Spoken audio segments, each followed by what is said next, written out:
असे किती शस्त्र परवाने त्यांनी दिले? मंत्री असं काम करत असतील तर फडणवीस गुंडांची टोळी चालवत आहेत अशी टीका राऊतांनी केली आहे। तर हे सगळे शिवसैनिक तुमच्या सोबत असताना योग्य होते का, असा सवाल नवनाथ बन यांनी केला आहे।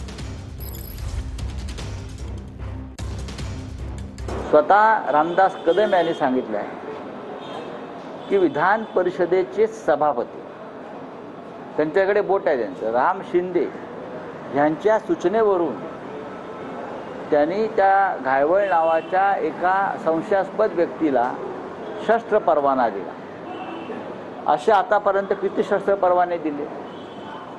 पोलीस आयुक्तांचा अहवाल बाजूला ठेवून पोलीस आयुक्त म्हणतात ते करू नका, अशा प्रकारे देऊ नका शस्त्र परवाना, नाकारलेला आहे शस्त्र परवाना, तरीही गृहराज्यमंत्री जर देत असतील तर मला असं वाटतं की हे सरकार आहे फडणवीसांचे, गुंडांची टोळी चालवते, सरकार चालवत नाही।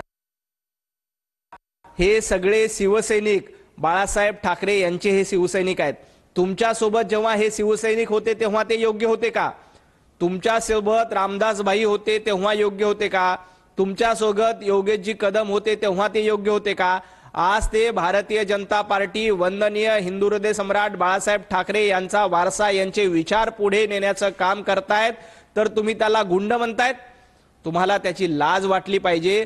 जेव्हा ते तुमच्या सोबत होते तेव्हा साधू संत आणि बाळासाहेब ठाकरे यांचे विचार घेऊन पुढे जाण्याचं काम भारतीय जनता पार्टी सोबत करतायत, तर त्यांना गुंड म्हणताय तुम्ही।